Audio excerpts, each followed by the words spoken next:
বহরমপুর থেকে লড়াই করবেন ইউসুফ পাঠান। বর্ধমান দুর্গাপুর থেকে বাংলার প্রার্থী, তৃণমূলের প্রার্থী কীর্তি আজাদ।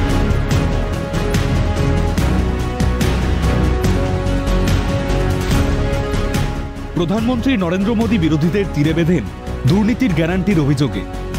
वो जो नया शब्द पॉपुलर किया जा रहा है वो शब्द है गारंटी। ये सारे लोग, ये दल गारंटी है भ्रष्टाचार की। এখন ভারত জুড়ে বেশ জনপ্রিয় গ্যারান্টি শব্দটা। তৃণমূল বলছে ভরসা নেই মোদির গ্যারান্টিতে, ভরসা করুন দিদির গ্যারান্টিতে। তৃণমূলের সেনাপতির যুক্তি, আরে যে এখানে থাকে না, যে আমাদের মনের ভাষা বোঝে না, যে বাংলা পড়তে জানে না, পিছনে কি লেখা আছে পড়তে জানে না, বাংলা লিখতে জানে না, বলতে জানে না, কৃষ্টি জানে না, সংস্কৃতি জানে না, বাংলা থেকে 2000 কিলোমিটার দূরে থাকে, সে আপনাকে গ্যারান্টি দেবে? যেখানে আপনি 5 বছরের আপনার আস্থা, আপনার ভালোবাসা, আপনার আশীর্বাদ, আপনার চাহিদা, আপনার আকাঙ্ক্ষা, আপনার সমর্থন এমন একজনকে দেবেন না যার সাথে বাংলার কোনো যোগাযোগ নেই, যার সাথে বাংলার কোনো রকম কোনো আত্মিক সম্পর্ক নেই।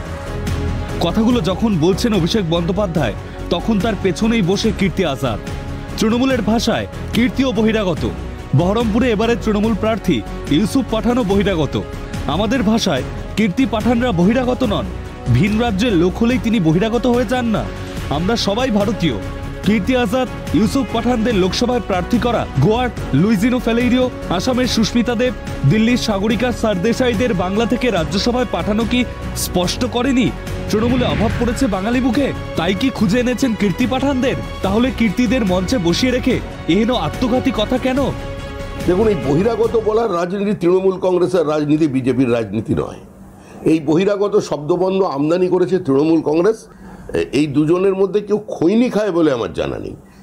সেই জন্যই ওদের প্রার্থী করা হয়েছে। কারণ অভিষেক বন্দ্যোপাধ্যায় বলেছিলেন যে বিহার, উত্তরপ্রদেশের খৈনির থুতুতে আমি কলকাতার লোহায় জং ধরতে দেব না। রাজনীতির বাইরেও একটা সমাজ আছে। এই বাংলার বহু যুবক রাজ্যে কাজ না পেয়ে নিশ্চিন্তে গিয়ে কাজ করেন ভিন রাজ্যে। নিজের রাজ্যের মানুষকে কাজ না দিতে পারা অভিষেক বন্দ্যোপাধ্যায়রা কিভাবে বিভেদের রেখা টানেন বাঙালি অবাঙালিতে? দেশের প্রধানমন্ত্রীকে এই আক্রমণ শুধুই কি বিভেদের অভিযোগে সীমাবদ্ধ থাকবে? প্রশ্ন কি উঠবে না, পশ্চিমবঙ্গকে কি ভারত থেকে আলাদা ভাবেন অভিষেক বন্দ্যোপাধ্যায়রা? দেখুন, তৃণমূলের সবকিছুই বাংলাদেশের। মামাটি মানুষটাও বাংলাদেশের, জয় বাংলাও বাংলাদেশের, খেলা হবেটাও বাংলাদেশের।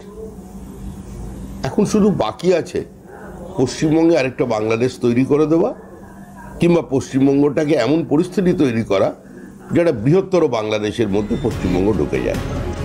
একই ঢিলে দুই পাখি মারাই লক্ষ্য নয় তো অভিষেকের। বাঙালি অস্মিতায় সুরসুরি দিয়ে ভোট বাক্স ভরানোর পাশাপাশি কীর্তিদের হারও কি তার লক্ষ্য? মোদীকে নিশানার আড়ালে লুকিয়ে নেই তো কালীঘাটের অন্দরের দ্বন্দ্ব? ভাসছে প্রশ্নটা, কিন্তু থাকছে বিভেদের বিপদটাও। ক্যালকাটা নিউজ।